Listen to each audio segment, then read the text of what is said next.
Nafikiri nimewaiteni hapa tangu tumeingia humu ndani na tujawahi kukaa kikao. Mara nyingi tulikaa mmoja mmoja tu. Na masharti nikawapo wote mmekubaliana. Na nataka niwakumbushe tena masharti yangu wote kwa pamoja.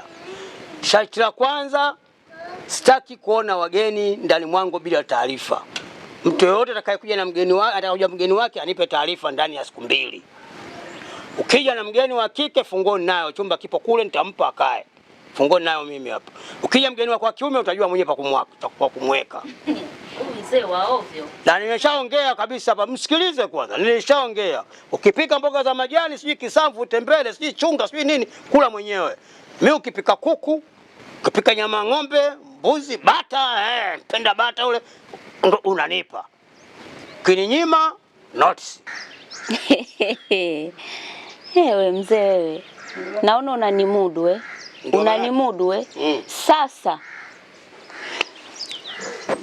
kodi nikupe. Ndio. Chakula nikupe. Ndio. Bado unanitaka. Mzee tena ukome na ukomae. Unikome mara hizo 3. Kama unaona namna gani vipi? Hapa nitashindwa, nishashindwa kwanza, nishashindwa. Kwa sababu mgeni wangu waji. Chakula nisile kwa amani, kulala nisilale kwa amani. Wewe baba, sio wewe ndio una nyumba peke yako. Nimekuelewa, lakini kwa mimi kwa kweli hapana. Mimi nimechoka. Kinachofuata tu hapa kama vipi nipe notice yangu mimi niondoke. Maana haiwezekani. Kodi nilipe. Na bado hapa hapo mboga sijui nyama sijui nini nikupe. Na hapo tena bado unanitaka. Baba mimi nina mume wangu, ninajiheshimu. Samahani.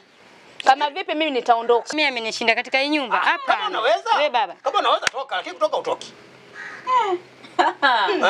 Nini unaweza kutoka, lakini unajua wewe anatumudu. Huko ndani baba tusitoke, kuna kitu gani?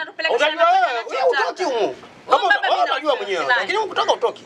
Sio bure. Yaani mbona ni kuingia tu, kutoka hamna kutoka. Basi kuna vitu vyako huko. Kwa nini tusitoke? Kwa sababu haiwezekani. Yaani anapelekesha kama anavyotaka yeye. Kama ake zake vile. Yaani na ukitaka unikubali, labda maana ukitaka ukubali, ukikataa unampa shida mumeo. Wewe swala, sitaki kuongea tena.